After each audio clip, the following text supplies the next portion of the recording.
오늘의 본문 속에서 우리가 생각할 수 있는 자기 부인은 자기 관대함의 부인입니다. 지금 베드로는 주님을 향해 주는 그리스도시요 살아계신 하나님의 아들이시라고 고백을 하였음에도 불구하고 자기 생각과 맞지 않는 말씀을 하실 때에 주님을 비판하고 꾸짖습니다. 만약 베드로가 주님을 비판하는 그 비판의 10%만 자기를 향하게 했던들, 자기에게 엄격했던들 주님으로부터 사탄이라 매도당하는 수치를 당치는 않았을 것입니다. 웨스트민스터 사원에서 예배를 드리는데 예배 순서 중에 영국 왕을 위해서 기도하는 순서가 있었습니다. 그것이 만약에 우리가 흔히 하듯이 정치 지도자를 위한 기도 시간이었다면 당연히 지금 현재 영국을 이끌고 있는 토니 블레어 수상을 위해서 기도해야만 했을 것입니다. 그러나 영국 왕은 정치적인 리더가 아닙니다. 그럼에도 불구하고 공교회 예배 시간에 영국 왕을 위한 기도 시간이 있습니다. 바로 우리가 교과서에서 배운 수장령 때문입니다.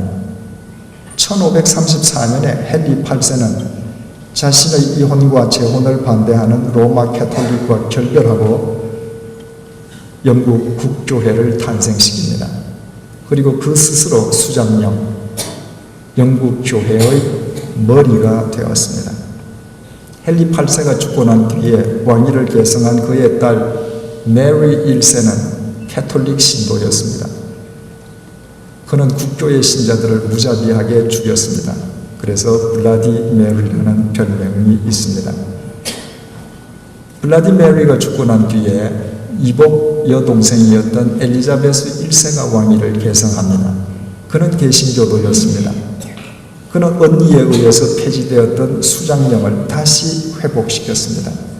1559년에 수장령이 재제정된 이후에 지금까지도 그 수장령은 유효하게 전해지고 있습니다. 영국의 왕이 The only supreme governor of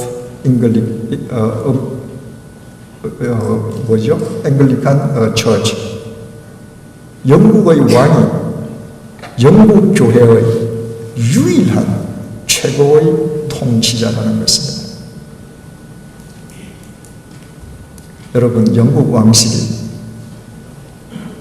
다이애나와 찰스 황태자의 사건을 제외하더라도 지나간 500년 동안 얼마나 부도덕하게 살았는지 우리는 잘 알고 있습니다. 과연 그 왕이 성결한 주님의 교회의 유일한 최고의 통치자가 될 수 있는가? 우리는 생각해 볼 필요가 있게 됩니다. 호주와 뉴질랜드에 있는 성공의 교회들도 영국 왕을 위해서 기도합니다. 서울에 있는 성공회는 하지 않는 것으로 제가 확인을 했습니다. 할 수 없겠죠. 여러분, 제가 지금 드리는 이야기를 오해 없이 들어주시기 바랍니다. 저는 누구의 공적을 폄하하거나 누구를 의미 없이 비판하기 위해서 말씀드리는 것이 아니라 우리 모두 자신을 성찰하는 데 도움을 드리기 위해서 말씀을 드립니다.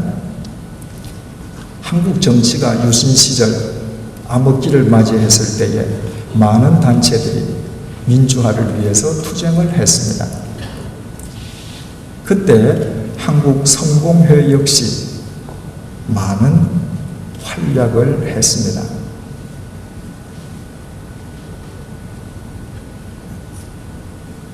그런데 저는 묻고 싶습니다. 그 성공회의 지도자들은 영국에서 유학하신 분들입니다. 그분들은 영국 국교회 예배 시 영국 왕을 위해서 기도했던 분들입니다. 수장령이 있기 때문에 영국 왕을 위한 기도 시간이 없이는 성공회, 영국 내에서 국교회의 예배는 성립되지 않습니다.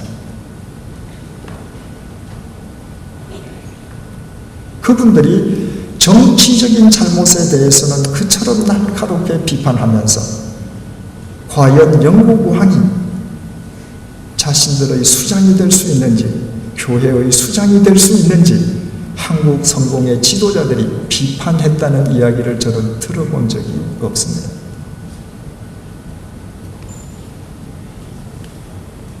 얼마나 이율배반입니까? 그처럼 자기에게 관대한 타인을 향한 비판으로 사회의 가시적인 부분을 개혁시킬 수는 있습니다. 그러나 인간의 본질을 고치지는 못합니다.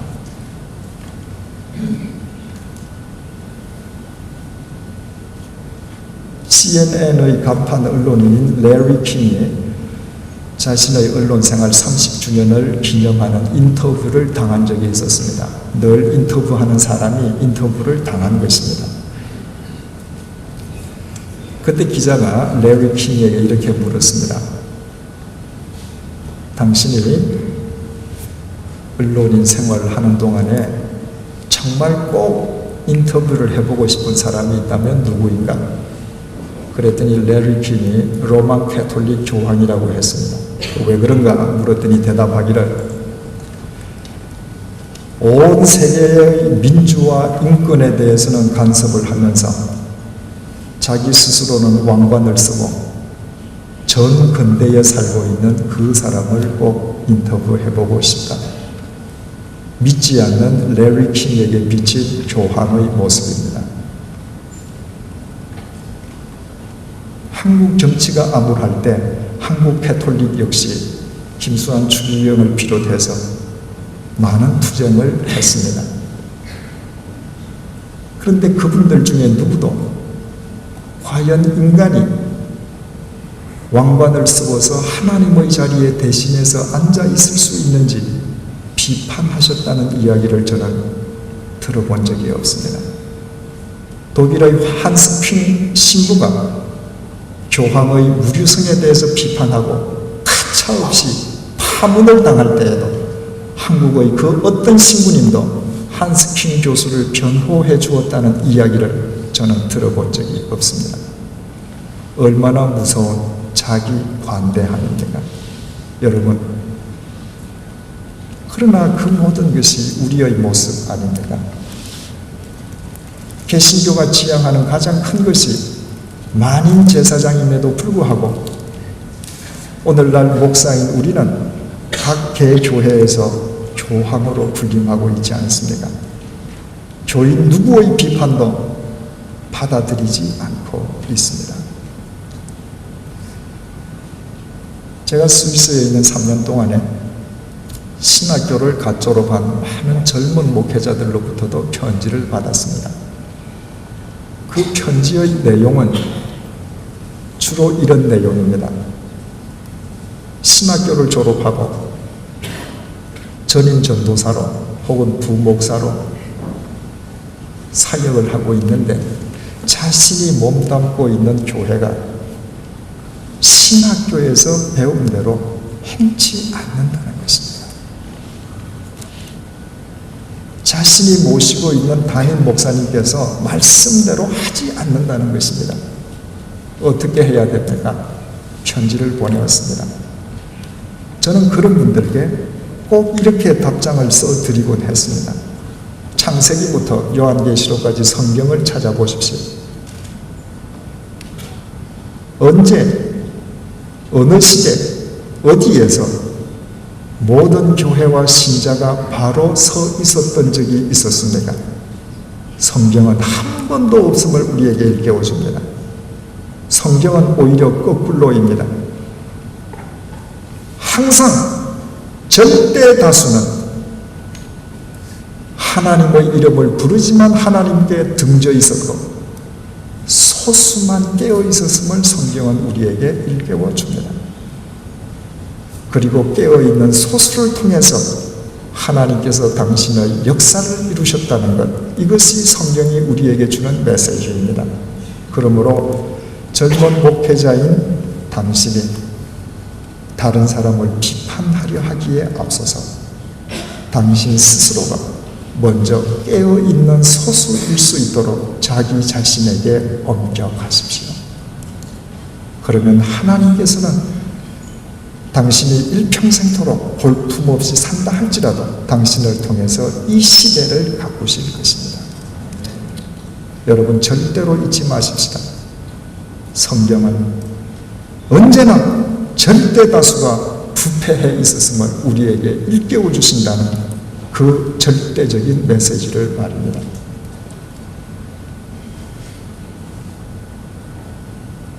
마지막으로 자기 부인이란 눈에 보이는 것을 부인해야 합니다. 베드로가 주님을 꾸짖고 주님을 붙잡고 불경한 행동을 했던 것 역시 베드로는 보이지 않는 영혼이 아니라 눈에 보이는 것에 현혹되어 있었기 때문일 것입니다. 여러분들 중에 터키를 이미 다녀오신 분이 계신 줄 압니다. 안 가보신 분이 계시면 언제 해외여행을 하실 길이 있으시면 꼭 터키를 가보시기를 권합니다. 터키에는 신구약 수없이 많은 유물과 유적이 남아있는 땅입니다. 사도 바울과 요한 사도가 그처럼 목숨을 걸고 선교했던 그 모든 현장이 그 땅에 있습니다. 동로마 수도가 콘스탄티노플, 이스탄불로 옮겨가면서 그 땅은 그리스도교의 세계가 되었습니다. 지난 2000년 동안 교회는 그곳에 수없이 많은 예배당들을 세웠습니다. 그러나 지금은 남아있는 것이 아무것도 없습니다. 철저하게 폐허입니다. 흔적들만 있고 돌덩이들만 있습니다. 그 터키를 쭉 돌다 보면 우리는 분명한 한 가지의 메시지를 얻게 됩니다. 끊임없이 눈에 보이는 것을 세우려고 하는 인간, 그러나 끊임없이 그것을 허무시는 하나님. 우리가 신앙생활하기 위해서는 눈에 보이는 건물이 있어야 합니다. 이왕이면 아름다운 건물을 짓는 것도 필요합니다. 그러나 그것이 종착역이 아니라는 것, 그것이 결코 우리의 절대적인 목표일 수 없다는 것, 그것을 뛰어넘지 아니하면 우리는 황제의 논리에 자기도 모르게 빠지게 되는 것입니다. 결론을 맺겠습니다. 갈릴리 바다는 이스라엘 백성들에게 생명의 원천입니다. 그 갈릴리에서 흘러나오는 요단 강물을 통해서 유대인들은 생명을 부지합니다. 2000년 전 로마 사람들은 갈릴리 호수를 갈릴리라고 부르지 않았습니다. 그들은 디베랴라고 불렀습니다. 주전 25년경에 그곳 분봉왕이었던 헤롯 안티바가 갈릴리 서쪽 해안에 대도시를 짓고 당시 로마 황제의 이름인 티베리우스를 붙여서 디베랴라고 명명했습니다. 그 이후에 그곳에 사는 지배자들은 갈릴리 호수를 디베랴 호수라고 불렀던 것입니다. 그러나 유대인들에게는 여전히 갈릴리 바다였습니다. 디베랴가 로마 황제의 이름으로 불리워졌다고 하는 것은 바로 그 도시 속에 역시 로마의 황제의 신전이 있는 웅장한 도시였음을 우리는 알게 됩니다. 그런데 유대인에 의해서 기록된 성경에 모두 갈릴리를 갈릴리라고 기록하면서도 유대인이 갈릴리를 디베랴라고 기록한 것이 딱 성경에 2번이 나타납니다. 2번 다 요한 사도가 썼습니다. 처음은 요한복음 6장에 나타납니다. 오병이어의 역사입니다. 주께서 오병이어의 역사를 일으키셨던 그 장소가 디베랴 바닷가였다고 기록하고 있습니다. 왜 요한 사도가 유독 그 사실을 기록하면서 갈릴리를 디베랴라고 기록했겠습니까? 오병이어가 끝나자마자 민중들은 그 즉석에서 예수님을 왕으로 옹립하려고 했습니다. 예수님이 어떤 분이시냐 중요하지 않았습니다. 오병이어를 일으키는 이 정도의 신통력이면 자신들의 욕망을 채워주기에 충분한 분이라 믿었기 때문입니다. 그때 주님께서는 그들의 요청을 뿌리치시고 산으로 기도하러 갔습니다. 그것이 디베랴 바닷가의 일이랍니다. 그렇다면 우리는 그 의미를 이제 이해하게 됩니다.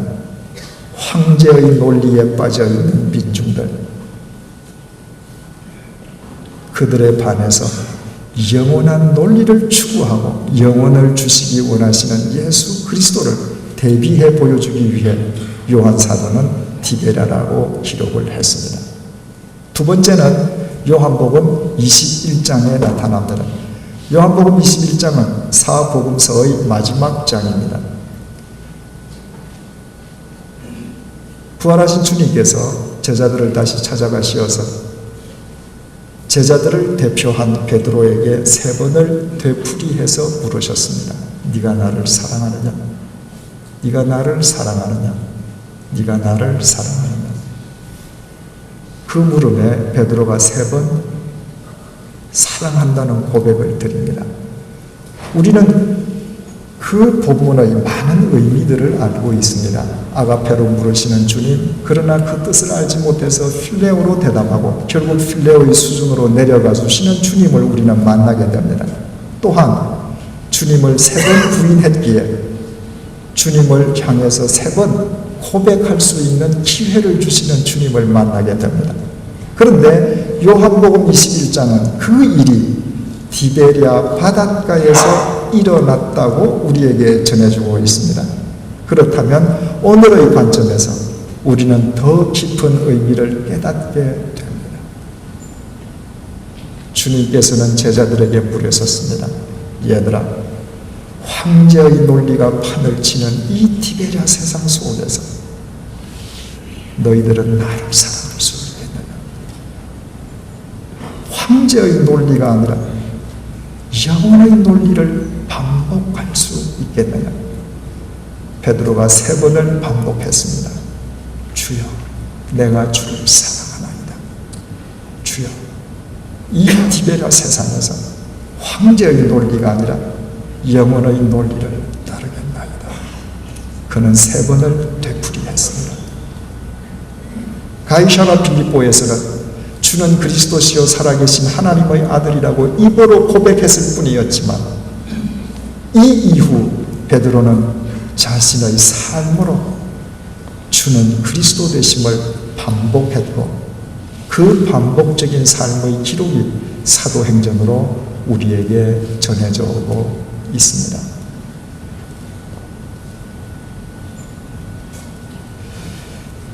미국에서 젊은 목회자가 쓴 마지막 구절을 읽고 끝을 내겠습니다.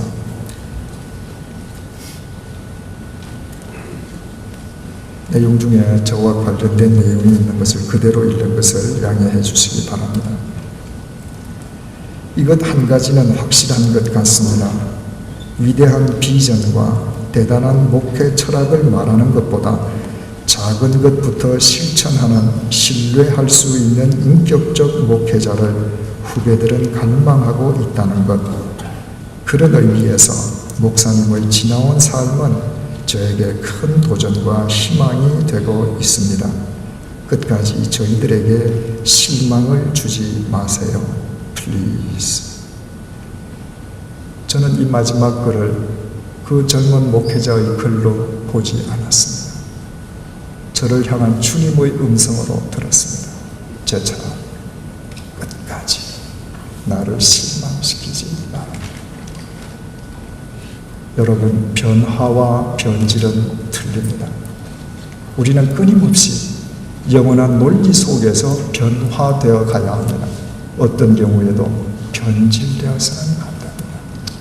위대했던 우리의 신앙 선배님들 가운데에 얼마나 많은 분들이 우리를 실망시켰습니까? 또 지금 이 시간에도 실망시키고 있습니다. 여러분들이 자신에 대해서 엄격하지 아니한다면 여러분 또한 타인을 실망시키는 변질된 목회자가 될 수 있습니다. 황제의 논리가 온 대한민국을 뒤덮고 있는 오늘 이 시간, 주님께서 우리 각자에게 묻고 계십니다. 황제의 논리가 판을 치는 이 디베랴 세상 속에서 너는 나를 누구라 하는가? 기도드리십시다.